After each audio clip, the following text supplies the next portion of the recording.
अस्सलाम वालेकुम everyone, welcome back to life with Nika. तो आज आई हूँ मैं एक नया वीडियो लेकर, जहाँ पे मेरी सारी क्लीनिंग और मैं किचन कैसे थोड़ा नॉन मॉड्यूलर किचन को कैसे थोड़ा सा अपग्रेड कर रही हूँ, छोटे मिनिमल चेंजेस के साथ, नॉट वेरी एक्सट्रीम बट छोटे छोटे मिनिमल चेंजेस के साथ मैं कैसे अपने किचन को एक नया लुक देती हूँ।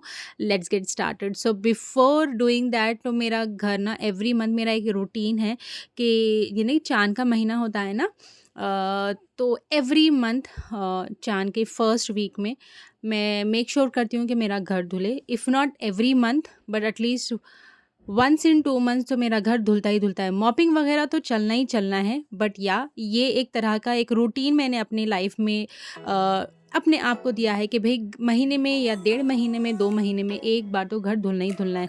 यूजुअली लोग क्या करते हैं, यानी कि रमज़ान वग़ैरह आता है ना, तब एकदम हड़बड़ा जाते हैं कि नहीं धोना है, बहुत ज़्यादा काम है, बहुत ज़्यादा काम है।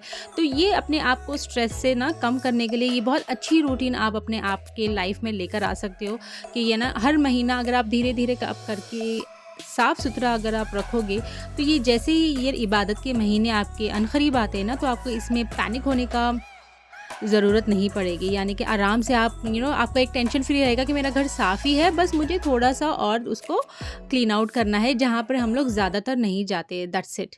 और बस मेरा सब कुछ काम होने के बाद ना मुझे थोड़ा रिफ्रेशिंग सी ड्रिंक चाहिए था, जो कि है कॉफ़ी। और मेरे हस्बैंड एक्चुअली पूछा था कि मुझे कॉफ़ी चाहिए, तो मैंने अपने लिए भी फ्रॉते वाली कॉफ़ी बना ली थी और ये इतनी मज़े की बनी थी। और आप लोग नेक्स्ट टाइम कभी भी कॉफ़ी ट्राई कर रहे हो ना, मेक श्योर इसमें थोड़ा-सा वेनिला एसेंस या वेनिला एक्सट्रैक्ट ऐड ज़रूर करिएगा, इसमें बहुत मज़े का टेस्ट आएगा, बिलीव मी।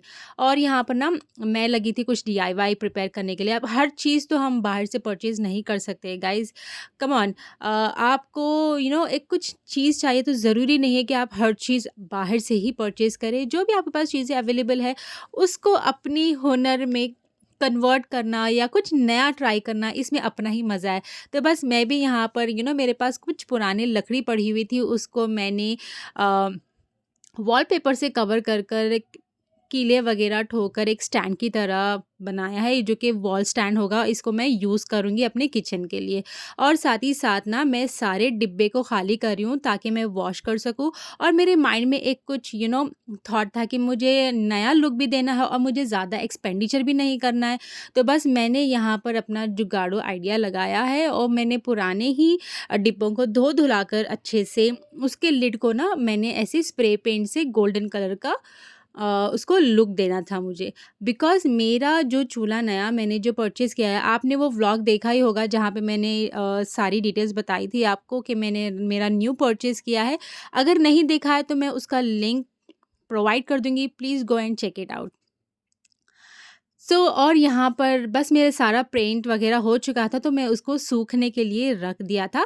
और साथ ही साथ में ना मेरे पास, जैसे कि हम लोग कुछ भी पार्सल्स वग़ैरह मँगाते हैं, तो ये सारे कार्डबोर्ड तो रहते ही है, हर किसी के घर में होता है।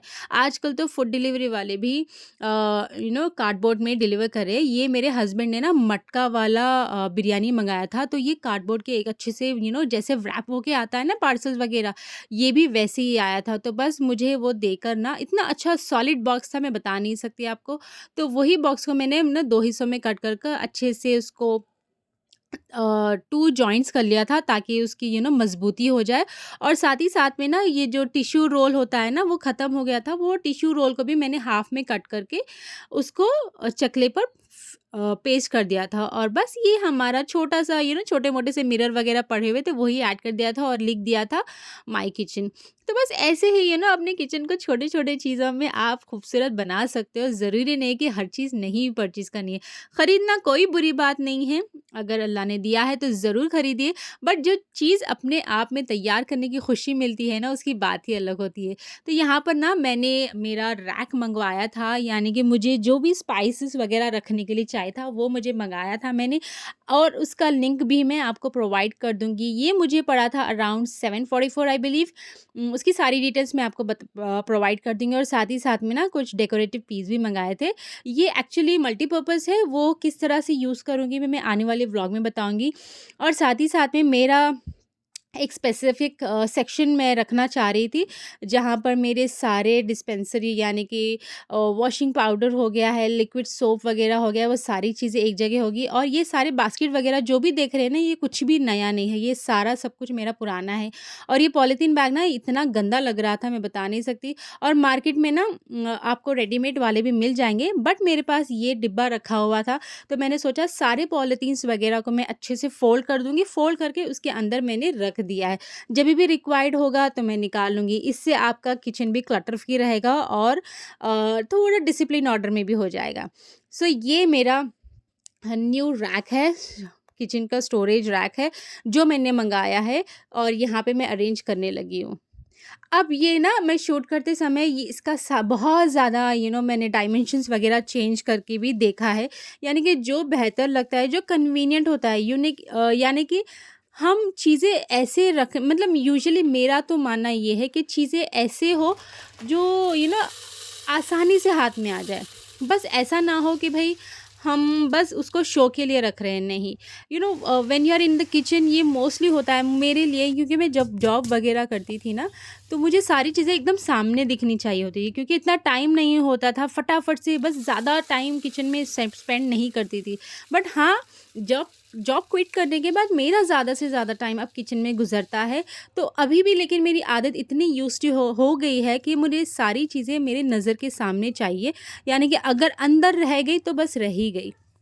हर इंसान के साथ ऐसा होता है, तो मेरे साथ भी ऐसे ही होता है, which is not a crime.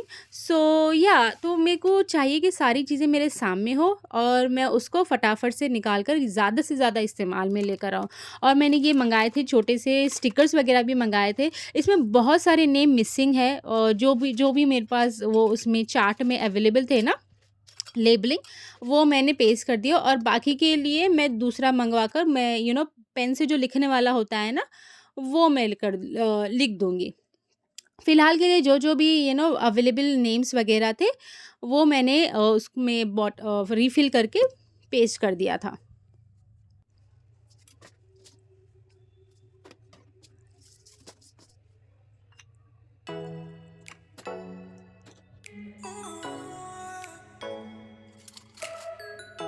अब ये सारी चीज़ें ना, आप ये सारी चीज़ें जो भी देख रही हैं, इसमें मैंने कुछ भी नया परचेज़ नहीं किया है। जस्ट दैट आप इसको एक छोटे-मोटे चेंजेस जब आप किचन में लाते हो ना, आपकी एक वाइब ही अलग देता है आपका किचन और आपको काम करने में भी मज़ा आता है। तो बस यहाँ पर मैंने यही किया है।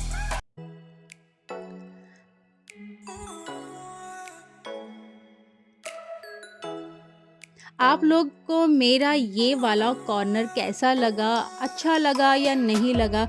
आपका फ़ीडबैक मुझे ज़रूर कमेंट सेक्शन में बताइएगा। और साथ ही साथ ना इस तरफ यानी कि स्पाइस जार के जो सेक्शन है ना, उसके बाजू मेरे पास थोड़ी-सी स्पेस लेफ्ट ओवर थी। तो वहाँ पर मैंने क्या किया था, ऑयल डिस्पेंसर का मेरे पास एक अलग-सा ट्रे था, उसको मैंने वहाँ पर कवर अप कर दिया और उसके बाजू भी थोड़ा मेरे पास और स्पेस बचा हुआ था, तो वहाँ पे मैंने घी का डब्बा रख दिया था और जो वुडन वाले स्पून्स होते हैं ना, जो सालन वगैरह भूनने के लिए होते हैं, वो वाला रखकर टिश्यू पेपर रख दिया था। तो मेरी सारी place without any wastage cover हो गई है। और इस दफ़ा ये देखिए, ये मेरा जो डीआईवाई है मैं बात कर रही थी और ये वाला जो चकले का मैं ठोकम-ठाकी कर रही थी ना, वो ये वाला है। तो देखा आपने, छोटे-छोटे से चेंजेस की वजह से आपका किचन का लुक कितना ज़्यादा चेंज हो सकता है। और जितना भी मेरे पास ऊपर शेल्फ्स वगैरह थे ना, वहाँ पर पहले मैं डिब्बे रखा करती थी। बट मुझे ना बार-बार नीचे झुकने में थोड़ा-सा मुझे बैक इश्यू हो रहा है, तो मैंने सारी चीज़ें अभी मैंने ऊपर वाले शेल्फ्स में रख दिए ताकि ईज़िली ग्रैपेबल हो। एंड ये वाला जो आप स्टैंड देख रहे हो ना, जो कॉफ़ी, शुगर, टी का, ये ऑलरेडी मैंने परचेज़ ऑलरेडी कर लिया था, मेरे शॉर्ट वीडियो में आपने देखा ही होगा। तो वो बस मैंने यहाँ पर इस तरीके से ऑर्गेनाइज़ किया है कि यानी कि सारे जार वगैरह एक सेक्शन में हो और सारे यूटेंसिल्स वगैरह एक सेक्शन में हो।